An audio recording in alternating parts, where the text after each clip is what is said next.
Hello, this is my last introduction. My name is Regan Erfourth, and this is my question 4 of my critical creative reflection. Question 4 is, how did you integrate technology, software, hardware, and online in this project? For our film, we used two cameras, a Canon T5 and a Rebel T7i. The opening scene and most of the driving scenes are using the Canon T5, while the shots of the robber pulling up to the parking space, the robber getting the doll out of the bag, and the car backing out were all shot on the Rebel T7i. The T5 is my camera, while the Rebel T7i is my teacher's camera.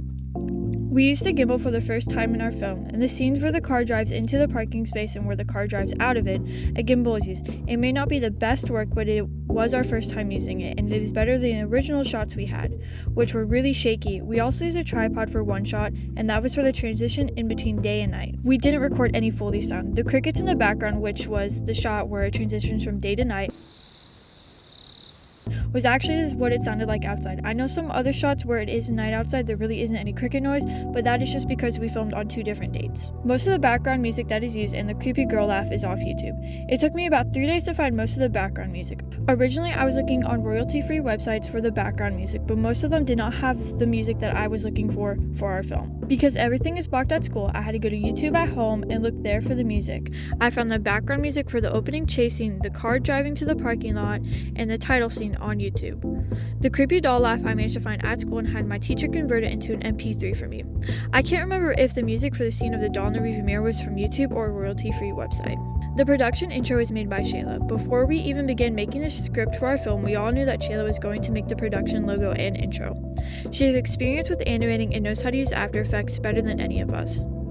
Before she made the intro, she practiced doing something similar to our school news logo. I absolutely love the intro animation, and I think it was one of my favorite parts of our film. Shayla did an amazing job with it. For writing the script of our film, we used Writer Duet. Shayla mainly wrote the script because she has used Writer Duet a lot more than me and Missy have. For our shoot sheet, we didn't use any fancy program, we just used Google Docs. Missy made the shoot sheet since she was more experienced at making one and had made one like a month before for a music video for school.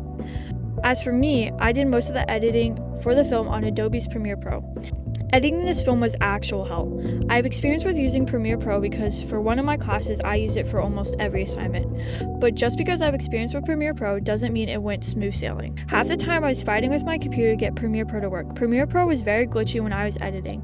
Half the time when I tried to play a clip in Premiere Pro, it wouldn't load, and the blue scroll thing would disappear, which made it hard to edit because I needed that to see what the clips are going to look like if I were to make edits.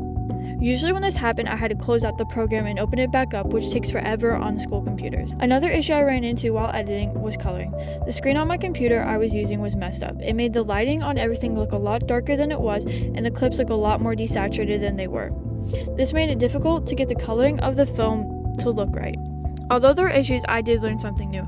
I learned how to make my own color filter that I can apply to clips so I didn't have to manually go in and change the contrast, color, exposure, etc. I don't remember exactly how I did it since it was a while ago, but I do remember that I watched a YouTube tutorial on how to make it, and it took me a day to get the filter to be right. I could go on and on about the whole process of editing this film and how there are 2 versions of it, one 4-minute and one 2 minutes, and how at the end we had to call a lot of scenes out and down for the sake of the time limit, but that would make this critical reflection really long. Say goodbye to the vlog, Missy. Goodbye to the vlog, Missy.